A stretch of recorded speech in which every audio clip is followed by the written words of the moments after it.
रम्यूणजिडं वीरम् अनन्तवर्णाणदंसण सहावम् ओच्छामिणीयं सारं केवली सुध केवली घृणिनम्।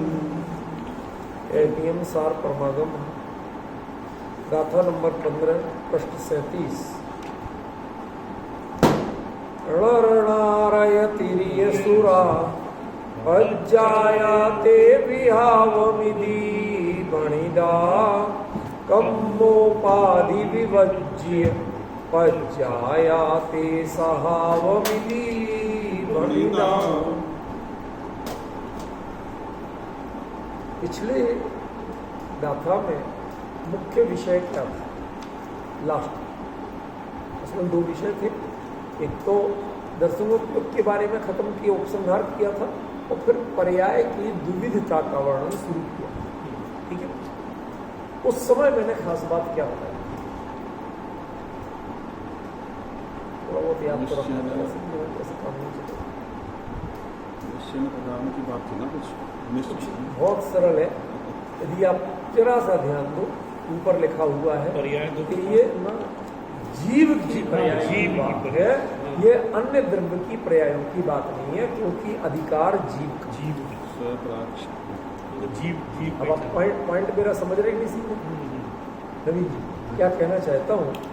हम लोग यदि विषय पर फोकस करके नहीं चलेंगे तो तय मानिए कहीं ना कहीं स्खलन करेंगे।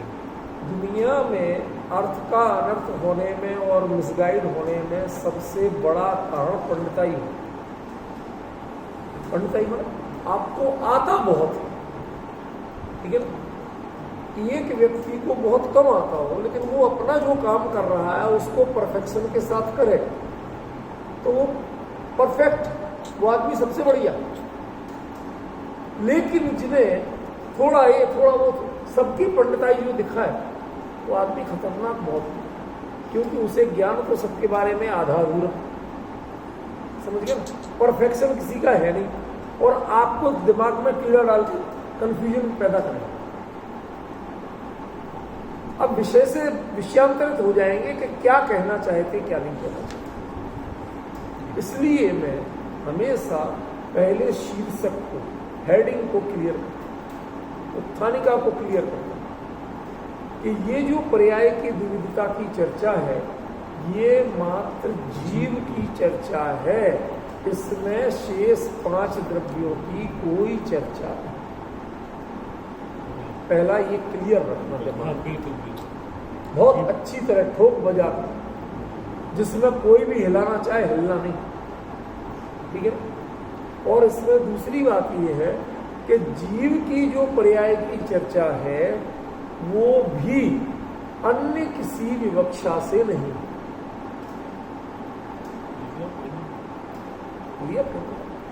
अभी तो शब्द बोले ही, अन्य किसी विवक्षा से नहीं। अन्य किसी विवक्षा से नहीं है माने पर्याय की चर्चा, जब पर्याय अन्य द्रव्य होगी तो जीव में भी है, तो वो भी अनेक विवक्षाओं से की गई है, अनेक जगह। लेकिन जो नियम सार में की गई है उसकी विवक्षा शुद्ध जीव के अनुभूति के अलावा अन्य कुछ भी नहीं, शुद्ध जीव के निर्णय के अलावा अन्य कुछ भी नहीं, समझिए। उसका लक्ष्य पर्याय की विशेषज्ञता प्राप्त करना नहीं, पर्याय के बारे में अपना लक्ष्य, अपने आउटलुक फिक्स करना है। क्या अंतर कर रहा हूं अभी? क्लियर नहीं? सुन, मैं कर पूछा करो, आप तो कह दिया करो नहीं हो क्लियर, उसमें क्या आप कोई अपना आपस में तत्व चर्चा कर रहे हैं, कुछ वो तो कर नहीं रहे। कोई यहाँ पर बड़ी सीड नहीं चाहिए कि जिसके लिए सब हमें बताया क्लियर नहीं, हमारे साथ कुछ भी नहीं हमारे पीछे ऐसा कोई चिंतन। देखो, किसी विषय में विदग्धता अलग चीज होती है, पंडिताई अलग चीज होती है, विशेषज्ञता अलग चीज होती है, और एक अपने प्रयोजन की पूर्ति अलग चीज। समझिए, एक बात बताओ, इतना बड़ा एक नारियल लगा, उस नारियल में आपको नारियल लाने को कहा था पूजा करने, आपका उद्देश्य नारियल से कितना था? पूजा, इंडस्ट्री लगाना नहीं, ठीक है। तो वो कहते कि भाई साहब सबसे कम कमाई तो है गरी में। सब ध्यान देना, मैं बहुत सोच समझ के बोलूँ। सबसे कम कमाई है गरी में। क्यों? क्योंकि उसका पीछे से जड़ से किसान हर कोई पैसा वसूल, समझ गए। वो कहते सबसे ज्यादा कमाई है जटाजूट में, और उससे भी ज्यादा कमाई है खोपड़ी में। अब आप देखो दृष्टिकोण समझ रहे हैं क्यों? क्योंकि गरी निकालने के बाद इन चीजों को फेंक दिया जाता, थ्रो आउट कर देते। तो ये मिल रही है आपको फ्री की, खाली आपको उसमें मेहनत करके प्रोसेस करके उनका कुछ ना कुछ बनाना। बालों का आपने जूना बना ली, ठीक है ना, तो जूना भी कितने का बिक जाए, उसकी भी एक लिमिट है, 5-10 रुपए का बिक जाए। तो 0 से 10 तक पहुंचे, आपको कमाई तो हुई। गरीब वाला उसको शुरू से ही उसने 20 रुपए की दी, अब 20 वाला 22 में बेचा, कितने परसेंट इनकम हुई? 10%। 0 वाले ने 10 में बेचा, उसको 100% इनकम ही इनकम, ठीक है ना। अब जो खोपड़ी बची थी उसको किसी आर्टिस्ट ने लेके और उसमें डिजाइनिंग करके और अपने साइन मार के उसको 10,000, अब कितनी इनकम हुई? इन सबसे कंपेयर करते जाए कि एक ने 2 रुपए कमाए, एक ने 10 रुपए कमाए और एक ने 10,000। अंतर पड़ा कि नहीं पड़ा? भाई साहब, ये अंतर आप एक व्यापारिक दृष्टिकोण से ये विवेचना कर रहे हो और आपकी विवेचना बिल्कुल सही।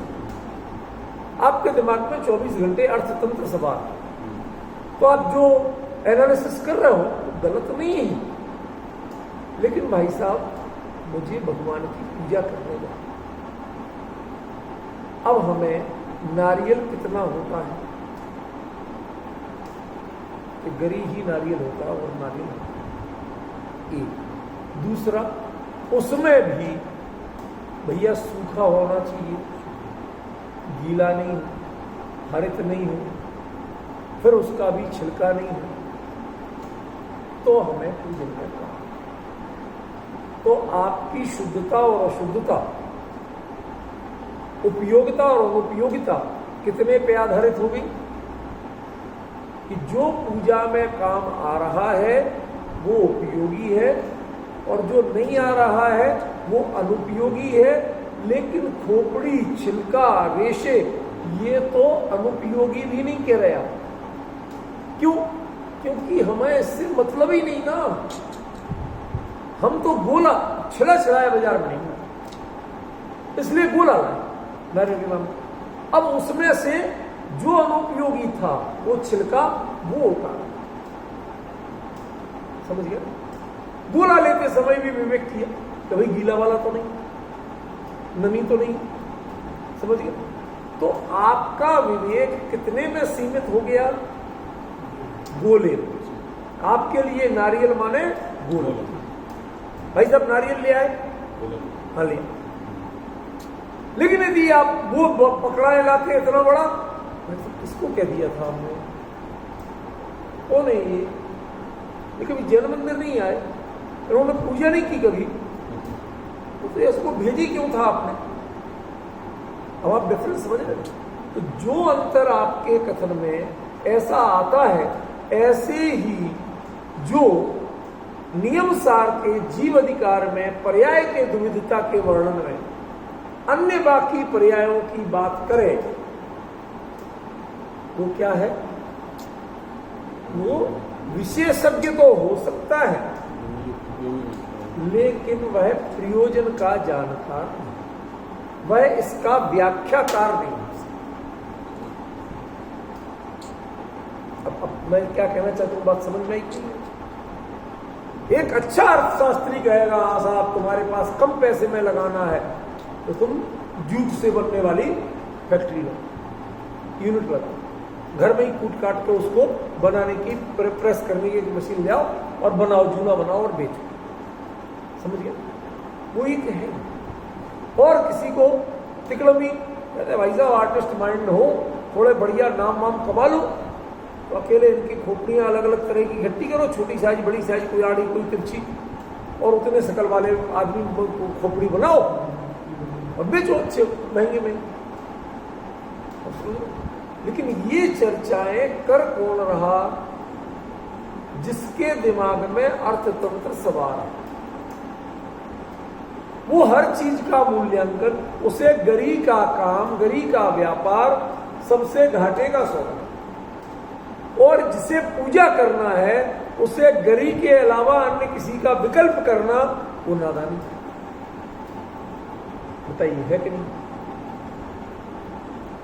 जो अर्थशास्त्र की दृष्टि से देखा जाए तो नारियल का गोला बेचना, भैया ये सबसे गरीब आदमी है, सबसे कम कमाएगा, ये तो छुट भैया है। समझिए? अब जो जूट ले रहा है उसके, तो भले ही वो 1 रुपए किलो ले रहा है, आपकी दृष्टि से 1 रुपया भी फ्री में दे रहा है, लेकिन जानकार जो होगा कि भाई ये आदमी दमदार है। क्यों? क्योंकि इस कचरे को तोले के कचरे में बेचेगा नहीं। इसके पास यूनिट होना चाहिए, मशीनरी होना चाहिए, जिससे इस रेसे को, एक एक रेसे को अलग किया जाए, गंदगी को साफ किया जाए, फिर उसको केमिकलाइज करके और कंप्रेस करके उसके इतने इतने काट के जूने बनाए जाए। उसका मतलब इसके पास मशीनरी है, इसके पास नॉलेज है, टेक्नोलॉजी है, और उतना फाइनेंशियल स्टेटस भी है, नौकर चाकर स्टाफ भी होगा। अकेला नारियल गोला बेचने के लिए कोई नौकर चाकर नहीं चाहिए। समझे? तो एक चीज की व्याख्या कितने तरह से हो रही है, भिन्न भिन्न तरह से हो रही है कि नहीं हो रही है? तो क्षयोपम ज्ञानी जो पंडित हैं वह व्याख्या विभिन्न तरह से है, और जो ज्ञानी गुरु के हृदयंगम करने वाले हैं वो मात्र उतनी ही व्याख्या करते हैं जो आचार्य कह रहे हैं। यह अब आप लोगों को सीखना पड़ेगा। पर्याय 2 प्रकार की है, और कितने प्रकार की पर्याय तो होती नहीं है किसी प्रकार की पर्याय। किन किन द्रव्यों की किसी की पर्याय नहीं होती, किसी चीज नहीं होती। इतना जब तक फोकस नहीं करोगे, जब तक उपयोग को सब जगह से समेट के यहां नहीं लगाओगे, तो ये विषय आपको क्लियर नहीं है। ये पंडिताई आपको भटका के कहां से कहां ले जाएगी, समझ गए? वो बड़ा खतरनाक खेल है। मैं बड़ी शालीनता के साथ कह रहा हूं, टीका में वही काम किया गया। अर्थ पर्याय, व्यंजन पर्याय, कारण शुद्ध पर्याय, कार्य शुद्ध पर्याय, ऐसी पर्याय, वैसी पर्याय, सब बता दी। अब उनमें से कौन सी पर्याय स्वभाव पर्याय है, कौन सी विभाव पर्याय, ये नहीं। अब डिफरेंस समझ रहे? इसलिए किसी भी विषय को विशेषज्ञता और बहुज्ञता कितनी, इस बारे में आप क्या क्या जानते हैं, ये कम से कम अध्यात्म ग्रंथों में व्याख्यान की पद्धति नहीं है। आप क्या क्या जानते हैं ये इंपॉर्टेंट थिंग नहीं है। सबसे इंपॉर्टेंट थिंग अध्यात्म चर्चा में क्या है, ज्ञानी गुरु ने क्या समझाया, क्या आप उसका मर्म निकाल सके, उस पर फोकस रख सके या नहीं रख सके, तय। ज्ञानी गुरु ने पहले कहा ये जीव का अधिकार है, यहां अन्य किसी की घुसपैठ करना मत। समझ गए? कभी ऐसा हो भाई साहब कि अब घर परिवार तो अपने ही है, किसी और का तो है, लेकिन कहीं लिखा हो इधर लेडीज और इधर जेंट्स, भाई साहब हमारा तो गठजोड़ हुआ है, हम कैसे अलग बैठ जाओ? कभी कहते हो? कभी आपत्ति करते हो?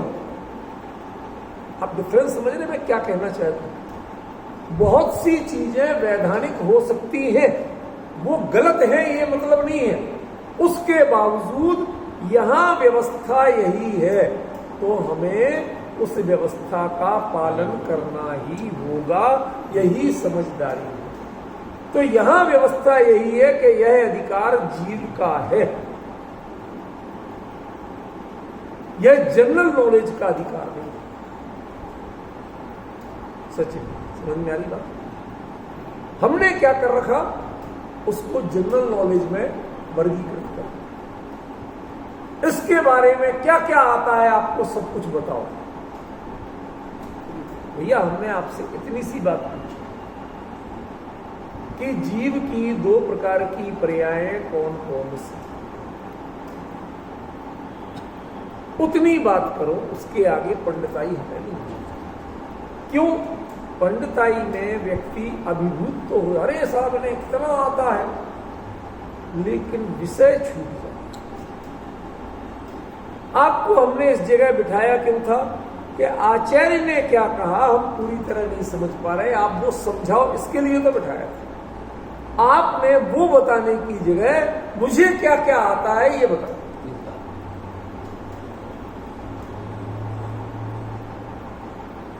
देखो, अब अपनी जो चर्चा है नवीन जी भाई साहब, इस पर ही केंद्रित रहनी है, चाहे किसी भी ग्रंथ में चले, फोकस यही रहना है। आचार्य ने क्या कहा है हमें वो निकालना है, दुनिया में इसके बारे में क्या क्या कहा गया है ये सब नहीं करना। इसका मतलब वो जो कुछ बता रहे वो गलत है, हम ये नहीं कह रहे। सही होना और सटीक होना, इन दोनों में बहुत बड़ा एक शब्द चलता है, सटीक व्याख्या, टू द पॉइंट। या सटीक का मतलब टीका सहित नहीं है, समझ गया? सटीक का अर्थ टीका सहित भी होता, लेकिन टीका कहते ही उसको है जो टू द पॉइंट, मूल में जो कहा उसकी एक एक चीज को खुलासा किया जाए, उसका नाम टीका। क्या आप कभी टीका की परिभाषा जानते हैं? टीका में क्या क्या बताया जाना चाहिए जानते हैं? कभी पढ़ा? नहीं पढ़ा तो आज सीख। टीका में मूल में जो शब्द हैं उनका जो अर्थ आप लेना चाहते हैं, माने आचार्य ने लिया, क्योंकि एक शब्द के अनेक अर्थ होते हैं, जो लिया है वह व्याकरण से कैसे सिद्ध होता है, पहले माने पहले उसको सपोर्ट दो कि हाँ ये अर्थ भी पक्का अर्थ है, ये कोई ऐसा नहीं है कल्पित हम बता रहे हो या हम जेएनएस उसका ये अर्थ कर रहे हैं, ऐसा नहीं। कहते बाकायदा शब्द शास्त्र में भी इसका यही अर्थ है, और भी होते हम मना नहीं कर रहे, लेकिन ये शब्द शास्त्र को भी स्वीकार है। ठीक है, पहले तो वहां से। दूसरा क्रम, बात जिस क्रम से कही गई है उस क्रम की सार्थकता सिद्ध करो। अमित जी भाई साहब, आप इतने सालों से सुन रहे हैं, इस चीज का पालन अपने में हो रहा कि नहीं हो रहा? ये मात्रा कम या ज्यादा क्यों प्रयोग की गई, उसकी सार्थकता सिद्ध करो। यानी टीका की परिभाषा है, और उसके साथ अंत में आमनाय का, आमनाय माने जो वहां ग्रंथकार के उसको पुष्ट करके बताओ, स्पष्ट करके बताओ। बस टीका का, जिसे वृत्ति या टीका कहते हैं, उसका असली रोल ये। टीका के बाद आता है वार्तिक। वार्तिक में न्याय शैली की प्रधानता होती है, हर चीज पे तर्क वितर्क। यदि तुम ऐसा मानोगे तो हमें ये आपत्ति है, फिर आप बहस करके बात को सिद्ध करेंगे, अपनी ओर से नहीं बताएंगे। जिसमें दूसरों के मतांतर आने लगे, बहसबाजी होने लगे, और उसके बाद सिद्ध किया जाए उसी बात को, लेकिन प्रधानता किसकी हो गई? लॉजिक की, न्याय की शैली, तो वो वार्तिक। ठीक है, भाष्य क्या होता है कि इसमें खाली बात एक प्रश्नोत्तर के रूप में कही जाती है। भाष्य में वो दर्शन या वो कहने वाला, उसका बैकग्राउंड क्या है, वो उस विषय के बारे में क्या क्या कहता है, वो 10-20 पेज में पहले वो सारी बात बताता है। उसके बाद वो लॉजिक क्लियर हो। अभी तो आपने डायरेक्ट लॉजिक दे दिया था ना वार्तिक में, भाष्य में उस लॉजिक का भी बैकग्राउंड होता। और आप जो आंसर दे रहे हैं, आप भी अपना बैकग्राउंड के साथ आंसर दो। ये है भाष्य, बिल्कुल सरल शब्दों में आपको बता रहा हूं। इसलिए आचार्यों ने सबसे उपयोगी माना टीका। लोग क्या समझते हैं कि टीका छोटी होती है, भाष्य बड़ा होता है। लोगों ने आकार समझ लिया, ये सब करेक्ट जानकारी है। कई बार टीकाएं भाष्य से बड़ी होती, जैसे मूल आगम ग्रंथों की जितनी टीका है सतखंडागम आदि की, वो भाष्य से बड़ी होती। क्यों? क्योंकि उनमें एक एक पक्ष का, इस क्रम से ये बात क्यों कही, यहां ये मात्रा क्यों लगाई, यहां ये विभक्ति क्यों दी, उसकी पूरी डिटेल में सिद्धि। समझ गए? फिर आमनाय में यही अर्थ क्यों बैठता, उसकी दृढ़ता से सिद्धि। समझ गए? तर्क वितर्क नहीं किए, सीधी बात, अपनी बात को कहने के लिए तर्क दें, लेकिन दूसरे के खंडन के लिए तर्क करते। समझिए? इसलिए जिनको ये भ्रम है कि टीका माने छोटे, वार्तिक माने और बड़े, भाष्य माने और सबसे बड़े, ये करेक्ट जानकारी। यहां छोटा या बड़ा ये वैल्यू नहीं। आपके इतनी सी सामग्री आई बाजार से, मुट्ठी भर, तो आपने कह दिया होगी 10-5 रुपए की। ठीक है, धनिया पालक होगी तो समझ में आता, तो 10-5 की हो। लेकिन आप सब्जियों तक सीमित रहें तो अब तो ये अंदाज लगाना ठीक है, लेकिन आप मुट्ठी भर सामग्री, ये चुटकी भर सामग्री, इससे यदि मूल्य लगाना चाहें तो आप चोट भी खा सकते हैं, क्योंकि चुटकी भर का हीरा और तुम्हारे थैली भर के रुपयों में आता है। ठीक है? और मुट्ठी भर का धनिया वो आपके इतने से चुटकी भर के सिक्के में आता होता कि नहीं? तो आप आकार से उसका सही मूल्यांकन नहीं कर सकते। लोगों ने टीकाओं का मूल्यांकन आकार से करना चाहिए, और लोगों ने क्या कर दिया, जो जो हमें जनरल नॉलेज है वो सब भर दो। माने भाष्य को भी टीका में लगा दिया, किसी ने वार्तिक को भी टीका में लगा दिया। मैंने टीका का स्वरूप ही क्लियर नहीं है। अमित जी, मैंने वास्तव में इसके लिए बाकायदा परिभाषाएं पढ़ी, उस पर तर्क वितर्क पढ़े कि भैया टीका कहते किसको, टीका का उद्देश्य क्या। टीका का उद्देश्य मूल के एक एक पक्ष को क्लियर करना है, किसी तरह की पंडिताई बताए। हम इनके स्पोक्समैन हैं, हम क्या जानते हैं इसका कोई मैटर नहीं। ये है टीका। अब वो स्पोक्समैन को चाहे इतना बताना पड़े चाहे इतना बताना,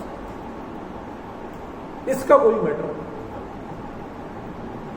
समझिए? तो ये ग्रंथ जो है नियम सार, उसका आचार्य ने कहा जीव अधिकार।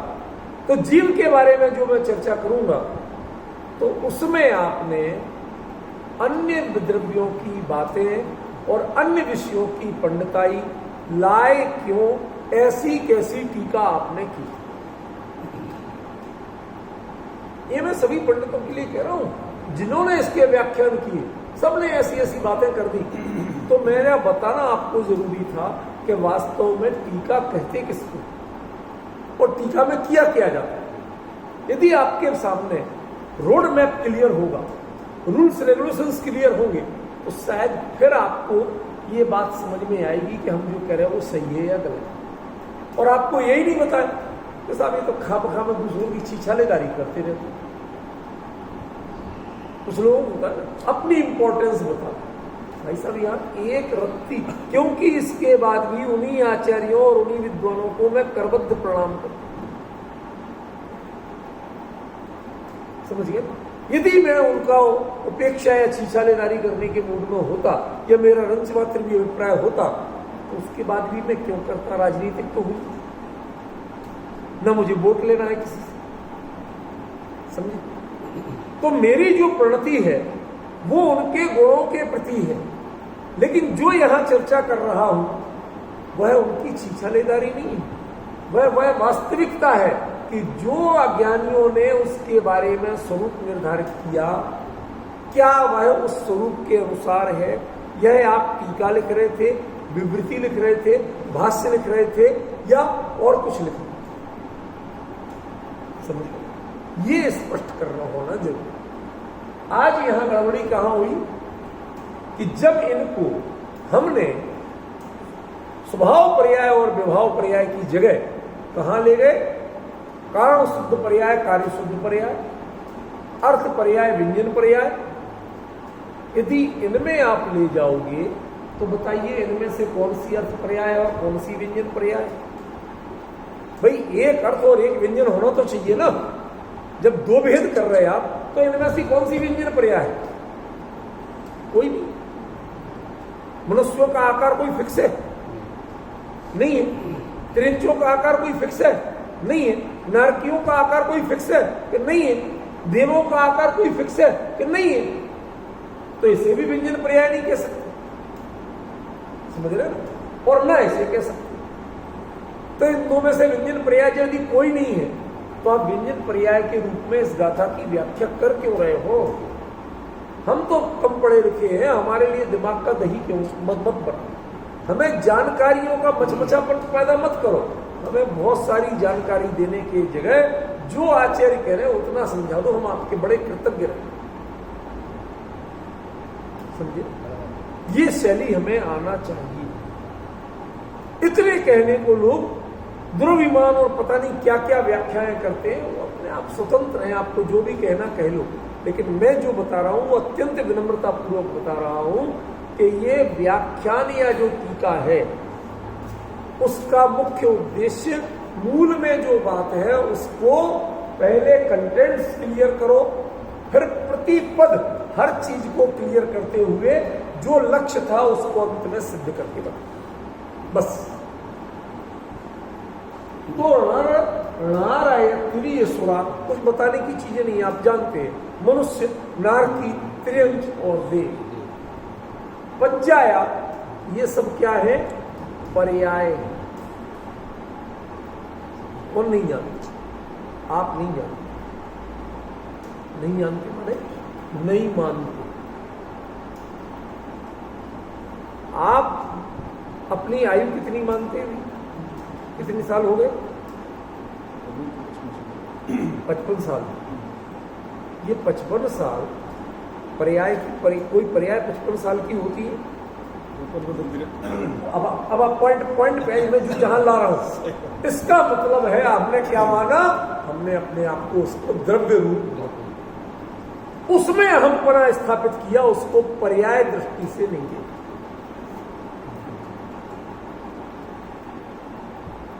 जो गुरुदेव कहते थे किसी को पर्याय दृष्टि से देखा हो तो माफ कर, मतलब पर्याय से तुम्हारा मूल्यांकन किया होगा। मैं द्रव्य दृष्टि वाला, मैं द्रव्य दृष्टि से मूल्यांकन करूं, पर्याय दृष्टि से नहीं करूं। लेकिन जहां बात ही पर्याय की कर रहे हैं तो पर्याय तो पता होना चाहिए। तो ये मनुष्यपना, ये मनुष्य आयु, इसको कभी पर्याय की दृष्टि से देखा? यदि पर्याय दृष्टि से देखो तो इसमें अहंपना स्थापित करोगे कभी? इसमें तन्मयता आएगी कभी? इसको छोड़ के जाने में आश्चर्य होगा कभी? आज किसी का भी देहावसान हो जाए, अरे भाई साहब असमय में, बड़ी जल्दी से। ये जो हम श्रद्धांजलि या सो कॉल्ड जो बातें व्यक्त करते हैं वो असल में है क्या? कुंद पूछ रहे कि आपने उनको पर्याय माना था कि नहीं माना था? अमित जी भाई साहब, मूल बात क्या थी? मूल बात क्या थी? विपरीतता का ज्ञान। उनमें गड़बड़ी क्या है वो पहचानो। नियम सार का उद्देश्य विपरीय परिहरत्थम, जो उसमें विपरीतता, नॉलेज का परिहार नहीं करना है, उस नॉलेज में जो करप्टपना है उसका परिचय। नॉलेज होना अपराध नहीं है, नॉलेज में करप्शन अपराध। समझ गए? आपको क्षोभसम बहुत मिला, क्षोभसम होना अपराध नहीं है, लेकिन उस क्षोभसम का उपयोग एक आतंकवादी आप नहीं बना सकते, वो बम बना लेता है और इतने तरह के बना लेता है कि आज बड़े बड़े साइंटिस्ट जितने नहीं कर पाते उससे आगे निकल जाते। मानती है सरकार, जज भी कहेगा हाँ भाई ये तेरी बुद्धि की तो बलिहारी है, लेकिन तुझे फांसी पर चढ़ाने में हम 1 सेकंड की भी देर नहीं, कोई रहम नहीं। अरे साहब इतना नॉलेज वाला आदमी है, कम से कम नॉलेज ही के कारण उस पर दया कर दो। No mercy, because this is matter of crime, ये अपराध का विषय है। इसमें आपका निर्णय जो हम अभी करने बैठे हैं वो अपराध के आधार पर करने बैठे हैं, आपकी नॉलेज के आधार पर करने। जब आपकी नॉलेज के आधार पर करना होगा तब हमारा निर्णय भिन्न हो सकता। यहां स्वभाव और विभाव की बात करने बैठे हैं। ये जब निर्णय करना है तो नर नारय त्रिय सुरा, इनमें आपने द्रव्य बुद्धि अहम बुद्धि की है या पर्याय बुद्धि की है, पहले तय तो करो।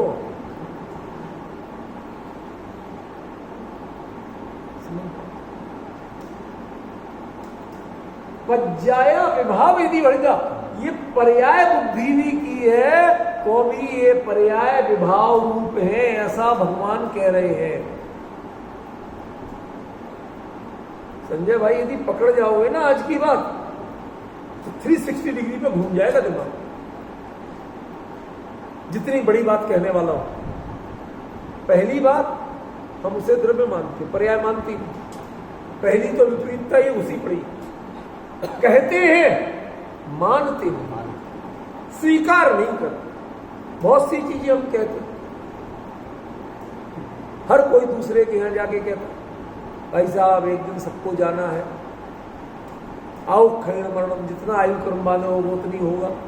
लेकिन जिस समय आपके लिए कोई बीमारी होती है, कोई घटना होती है, उस समय अपने आप को समझा पाते हो क्या? यही पाठ अपने आप को पढ़ा पाते हो क्या? मेरा कथन समझ में आ रहा है ना क्या कहना चाहते?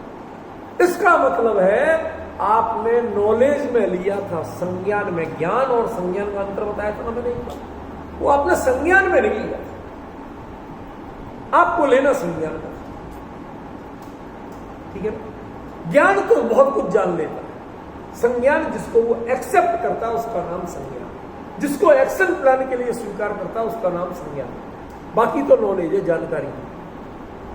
जानकारी किस किस की नहीं हो सकती। एक व्यक्ति उसी जानकारी के बाद एक आतंकवादी बनता है और एक फौज में भर्ती होता है, एक्सप्लोसिव एक्सपर्ट बनता है। बताइए कौन स्वभाव है और कौन विभाव? जानकारी तो दोनों में। आपने ज्ञान का संज्ञान किसने किस रूप में लिया, समझ गए?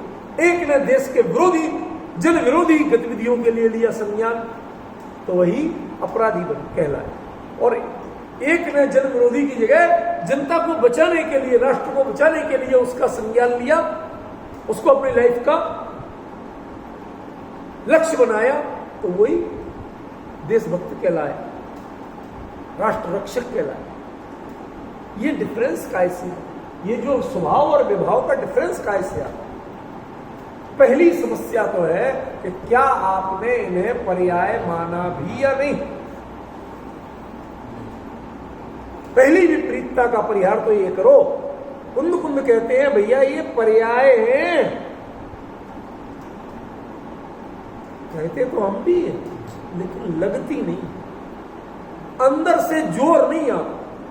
कह तो लेते, कहने को बहुत सी चीजें हमसे कहलवा,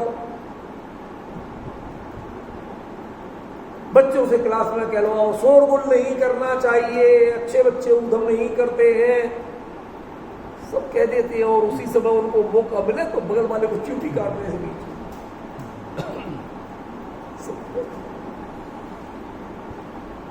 हम लोगों को बचपन में कहते थे, एक टीचर थे सिद्दीकी साहब, वो कहते थे अब पिन ड्रॉप साइलेंस, कोई होठ नहीं हिलाएगा, कोई मुंह से एक शब्द नहीं निकालेगा। ऐसे चतुर थे, उनको कहा फिर भी हल्ला हुआ तो उन्होंने सब मुर्गा बन गया, अब झुक जाओ, हेड डाउन करो, हेड डाउन किया सब। पूरी क्लास होठ किसी के हिल ही नहीं रहे। साहब आपने होठ लगाने को मना किया था, किसी ने नहीं हिलाया। ये छल जो ग्रहण जब तक करते रहोगे तब तक कोई टीचर आपको पढ़ा नहीं सकता।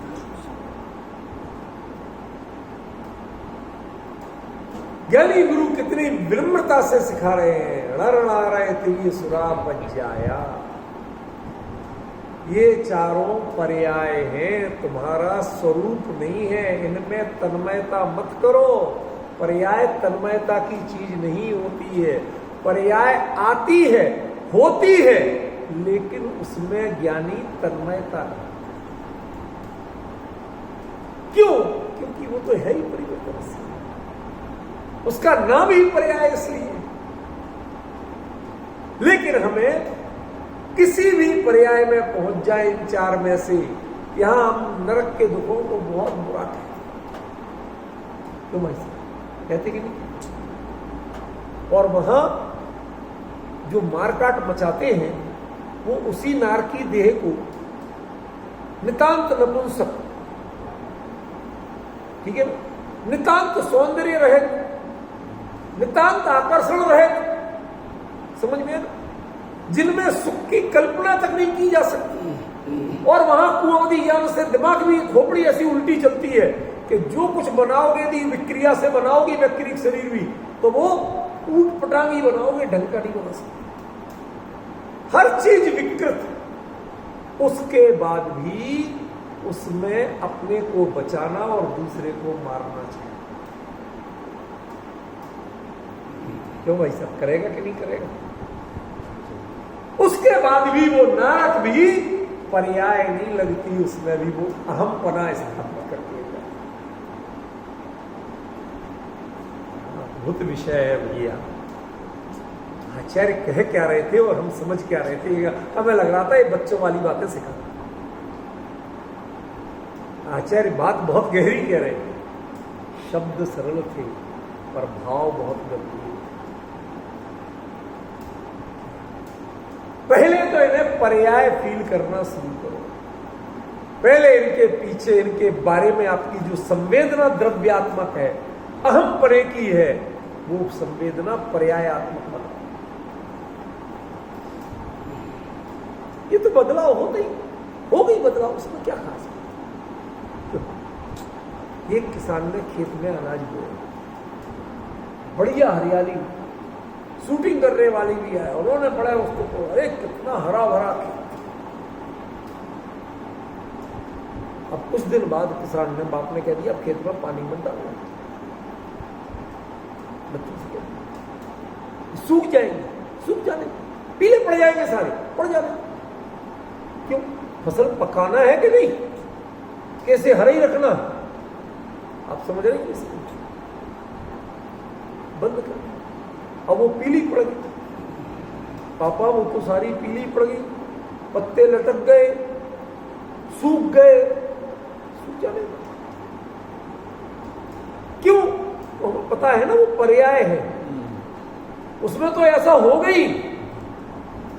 वो हरियाली जब थी, हरी भरी थी, तब भी हमें पर्याय थी, ये भी टिकने वाली नहीं, उसमें भी हमने अहमपना स्थापित नहीं किया था। तुमने फोटोग्राफी के लिए किया था, हमने वस्तु स्वरूप में कभी नहीं किया। तुम्हारी दृष्टि फोटोग्राफी की थी, वीडियोग्राफी की थी, दुनिया को रिझाने की थी।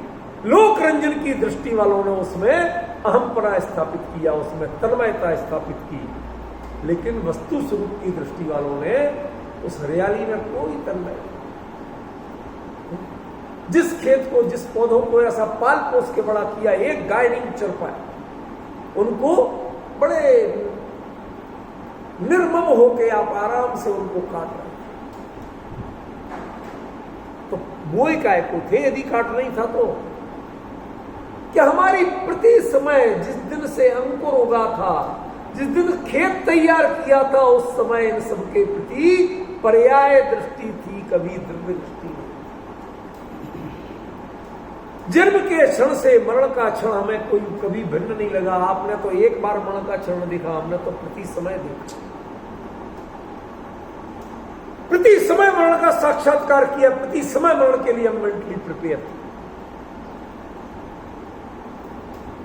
बताइए मृत्यु महोत्सव किसका मनाया गया? जो प्रति क्षण उसके स्वागत के लिए तत्पर हो, तो कब मृत्यु महोत्सव मनाए? जीने की कला ऐसी सीखो तो कभी भी हो जाए, आपके लिए कोई फर्क नहीं पड़ेगा। ये है द्रव्य दृष्टि और पर्याय दृष्टि का अंतर। ये है चार गति के प्राप्त देहों में पर्याय दृष्टि की बात। ये जो संयोग है, ये पर्याय दृष्टि है, ये पर्याय है। इसको कभी अहम पने में की दृष्टि से मत देखो, इसको कभी मैं पने की दृष्टि से मत देखो, इसको कभी द्रव्य की दृष्टि से मत देखो। इसको कभी आगे आपने क्या बोला? द्रव्य दृष्टि से मत देखो। अरे ये द्रव्य नहीं है, पर्याय है। तो पर्याय तो श्रवणंगुर होती है। इसी बीच में आपने एक बार बताया था परी का जरा दोबारा बताना, मेरे समझ में कम आया। परी आपने बोला पर्याय में परी समन्तात माने चारों ओर से, अयति गच्छति, द्रव्य क्षेत्र काल भाव, एक भी पर्याय होती है। परी माने चारों तरफ, चार सब ओर से, ठीक है ना। उसमें कौन सा पक्ष नहीं, एक समय की भी पर्याय जो है उसमें कौन सा पक्ष नहीं, सारे ही पक्ष होते। भाई मिथ्या दृष्टि पर्याय भी है तो उसमें अकेला सावधानी मिथ्या होता है ऐसा तो नहीं है, बाकी सब भी तो है। उसमें द्रव्य क्षेत्र काल भाव और अनंत गुण के सारी चीजें हो। तो जो परिणमन है वह परिणमन किसी कोई एकांगी नहीं हो। हम एकांगी देखते, मरण हो गया हमें एकांगी देखते, हाय राम बोलो, कोई पैदा हुआ तालियां बजाओ मिठाई बांटो, आप एकांगी देखते हैं, उसमें सारी चीजें समाहित। इनमें व्यवहार और निश्चय लागू होता है ना? नहीं, यही तो यहाँ व्यवहार निश्चय की बात ही नहीं, यहाँ वस्तु स्वरूप की बात है, ठीक है ना। अभी बात कुछ और मैं बताने वाला था। बात ये बताने वाला था कि ये जो चार प्रकार की पर्याय कहीं, ये क्या है? ये अत्यंत स्थूल, ठीक है ना, जिनमें हम तन्मयता स्थापित करते हैं, वो उनको भी यदि पर्याय रूप से देखोगे तो अभी ये क्या है? ये विभाव। अब विभाव क्यों कह रहे हैं? आपने पर्याय दृष्टि की थी, हमने कर ली, अब विभाव क्यों करें? कहते जीव की पर्याय है, ऐसा तुमने देखा, मैं हूं, ये देखना है मिथ्यात्व, ये मानना है मिथ्यात्व। समझ गए? मैं मनुष्य, मैं अनार्की, मैं त्रियंच, मैं देव, ऐसा मानना तो है मिथ्यात्व। लेकिन उस प्रणति के भी जो ज्ञाता बन रहे हैं कि ये जीव की प्रणति है, ऐसा मानना, इस रूप में जानना, कहते ये तुम्हारी विभाव पर्याय है, ये स्वभाव पर्याय नहीं है।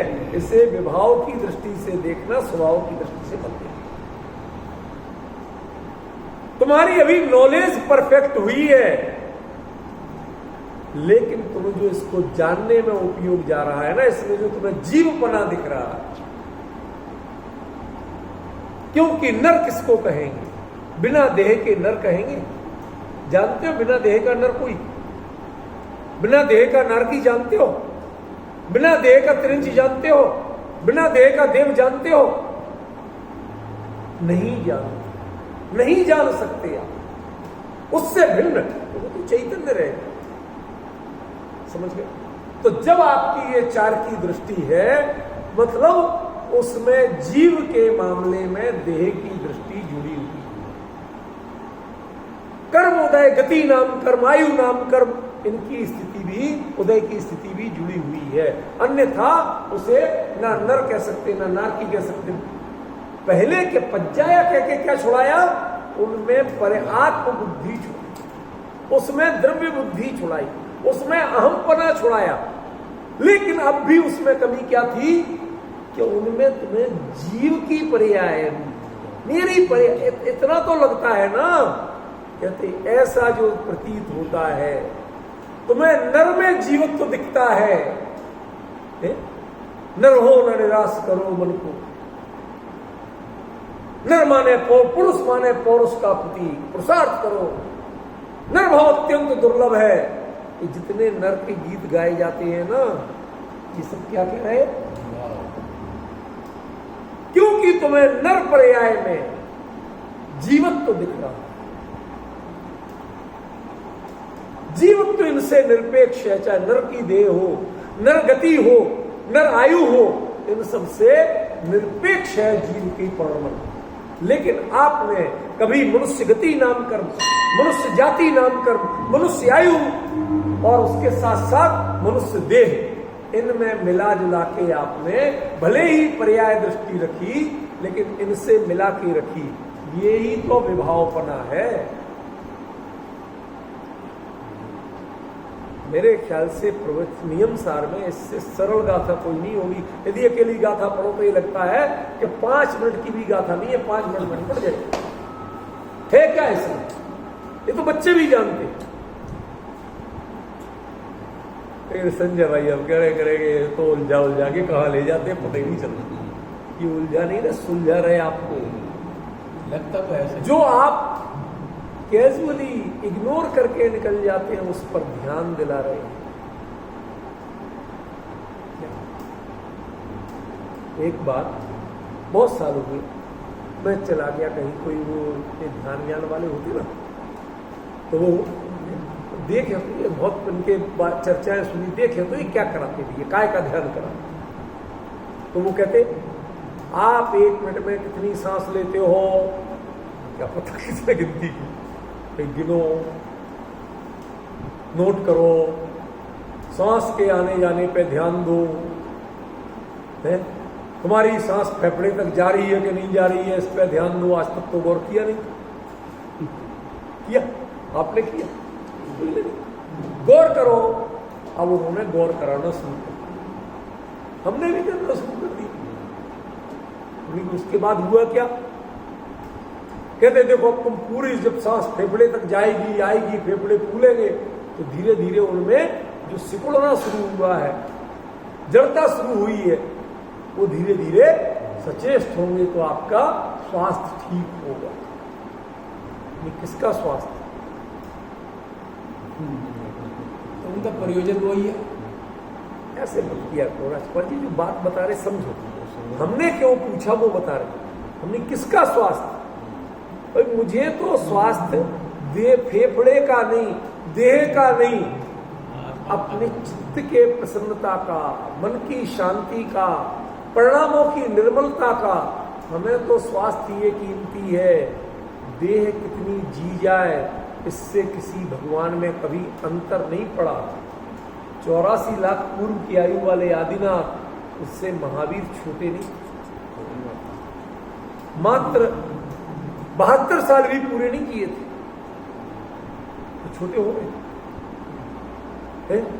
525 धनुष की काया के सामने 7 हाथ के शरीर वाले कितने छोटे थे। नरेंद्र बाबू कितने छोटे थे महावीर। जो अनंत गुण और अनंत सुख है, इसमें कितने छोटे। क्या अंतर पड़ा इस सबसे? आप जिनकी दृष्टि दिला रहे हो, हमारे लिए कीमती आयु कम भी रहे तो भी वह वैसे तीर्थंकर परमात्मा हो कि नहीं? समझ में? एक तीर्थंकर ऐसे हुए जिन्होंने एक दिन के ही सारी कुछ तपस्या रही और अगले दिन केवल, और एक को 1000 साल तक। तो वो कम तपस्वी हुए, ये ज्यादा तपस्वी हुए, कह सकते हो? ये कम पूज्य हुए, ज्यादा पूज्य हुए, कह सकते हो? अरे ये देह और बाहर के समय, इनकी कोई कीमत नहीं है। इनकी अवगाहना से हमें कोई कीमत नहीं है। इनकी मजबूती और स्वास्थ्य से हमें कोई कीमत नहीं है। हमें तो स्वामी अस्तित्व की कीमत है। किस देह में रह के अपने में रमे थे ये बताओ, वो हमें कीमती है, वो हमारा स्वास्थ्य है। मैं लाख मजबूत बन के भी, जितने चाहे मजबूत बन जाए, बुरा मत मानना भाई साहब, बुढ़ापा सबका आता है, कष्ट सबको होता है और देह सबके छूट रही है। एक हमारा पर्चा कहता भाई साहब डेली योगा करते हैं, इतने 2 घंटे तो हम करते ही करते हैं, आप देखो परेशानी मुक्त हो, हम नहीं। 4-6 महीने से दिखे नहीं, तो अस्पताल में पड़ी थी। क्यों? ठुक गई थी गाड़ी, एक्सीडेंट हो गया, पड़ी। अब किसने आपको अस्पताल में डाला? चलो हम तो कह देंगे हमने अस्पताल, हमने योगा नहीं किया तो सो डल गए। कर्म की गति, अब आप कर्म गति पे आ गए, पहले देह गति पे थे, अब कर्म गति पे आ गए। समझ गए? कहते ये कर्म की उपाधि की भी अपेक्षा जिसे नहीं है, उसका नाम स्वभाव पर्याय। हम स्वभाव की बात करते हैं, विभाव की। देह की अपेक्षा तो नहीं, दैहिक स्वास्थ्य की अपेक्षा तो नहीं, संसार के लोगों के समर्थन की अपेक्षा तो नहीं, लेकिन कर्म की उपाधि से जिसका परिचय नहीं दिया जा सकता। चौथे गुण स्थान में सम्यक दर्शन होता है कि नहीं होता? होता है ना? क्यों होता है? दर्शन मोह के उपशम होता है ना, क्योंकि ये स्वभाव पर्याय नहीं। आपका सम्यक दर्शन स्वभाव पर्याय नहीं है।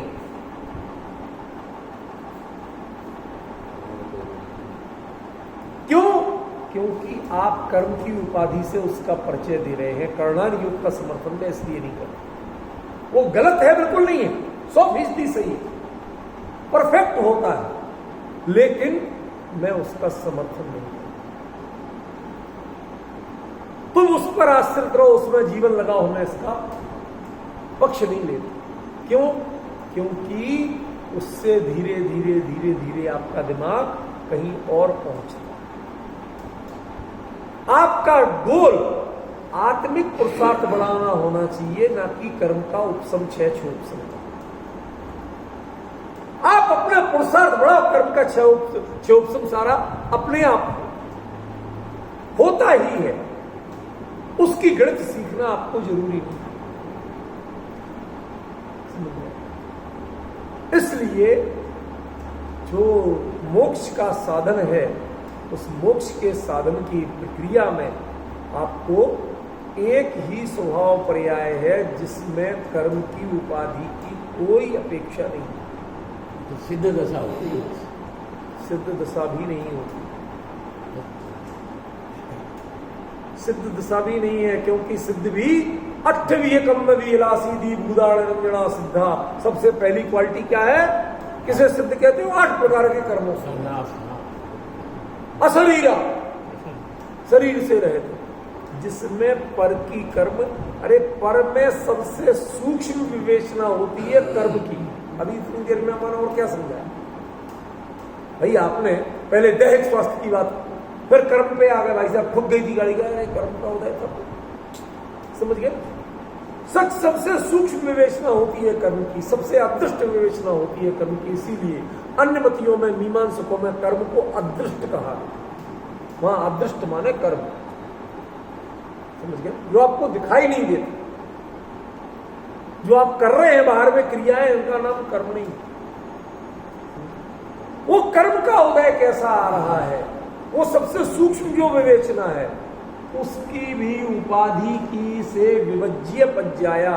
जो पर्याय आपको, जिस पर्याय में आपको कर्म की उपाधि की अपेक्षा ना लगे, उस पर्याय का स्वरूप, उसकी चर्चा, उसका चिंतन में कहीं कर्म का नाम नहीं आ जाए, वह जीव की स्वभाव पर्याय है। और जिसमें कर्म का नाम भी आ जाए, आपको अपेक्षा भी जीवित रहे, वह जीव की स्वभाव पर्याय नहीं है, वह विभाव पर्याय।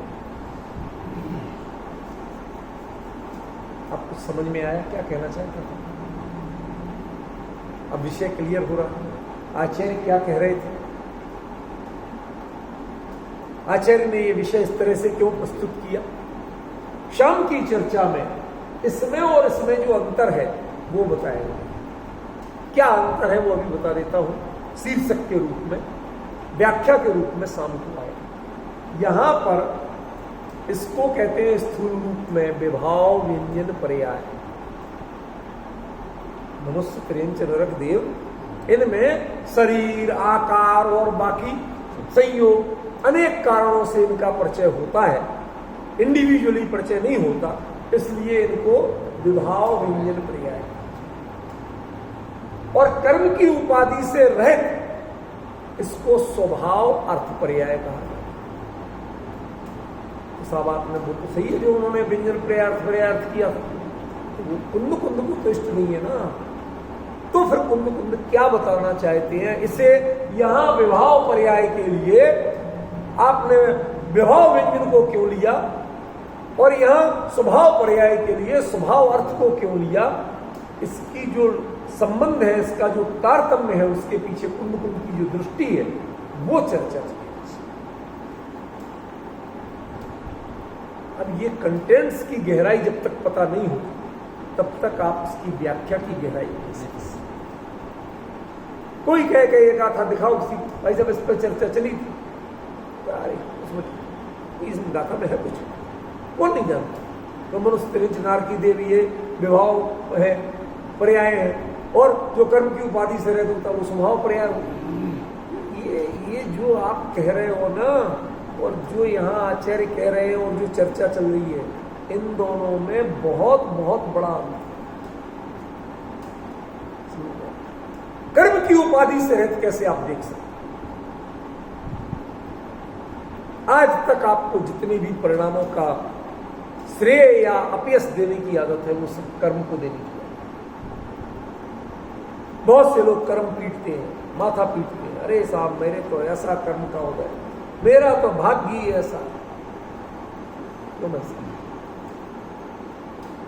जीवन की कौन सी ऐसी प्रणति है जिसमें आपको माथा पीटने की जरूरत नहीं, या जिसमें माथा फुलाने की जरूरत नहीं पड़े, गर्व से देखने की जरूरत नहीं?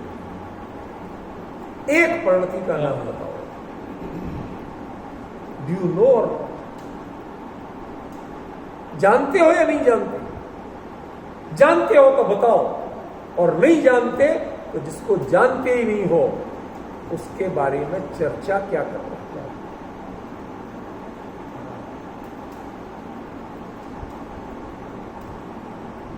महाराष्ट्र कर्नाटक साइड में इन दिनों एक बात चलती है, नदियों किनारे यदि आप घूमने निकल गए तो वहां पंडे लोग पकड़ लेंगे, इधर आओ श्राद्ध करो बाप।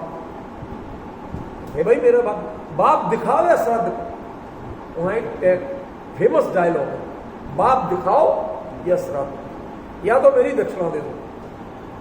तुम आए क्यों यहां नदी किनारे? मैं इतनी देर से बैठा हूं, ये सारे पिंडदान की चीजें लिए, कौओं को बुलाए बैठा हूं, और यहां तो तुम ये कराओ, और नहीं तो बाप लाके दिखाओ कहां है।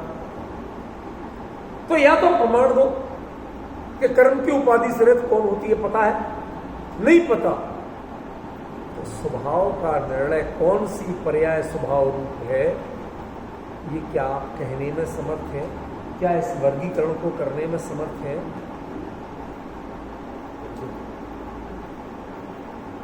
एक लेडी पूरे जीवन जब जब बोलेगी फीमेल सेंस में ही बोलेगी। मैं कह रही थी, अभी वो कह रहा था बोल दे, आपको भी लगती है कौन सी बेवकूफ, समझिए। और हमारा सचिन बोले कि मैं कह रही थी, तो अभी अमित जी कहेंगे बावड़ा हो गया क्या? कितना बड़ा अंतर है, मैं क्या कहना चाहता हूं, समझ रहे हो? हमने इतना रूढ़ कर रखा है अपने आप को, टाइप भी कर रखा है, यही मैं हूं, इससे भिन्न मानने लड़की की बात आती है, रे साहब पड़े दया के पाप बेचारे नारकी। उन बेचारों में आपकी कई भावी तीर्थंकर जिनको आप रोज अर्घ चढ़ाते। अब बताइए, आप बेचारे हैं या वो बेचारे? मेरापना, ये आपकी विभाव दृष्टि। और जब तक ये दृष्टि रहेगी तब तक आप स्वभाव दृष्टि कर्मोपाधि से निरपेक्ष को नहीं समझ पाएंगे। इसकी विशेष चर्चा शाम को करेंगे। अभी समय मानव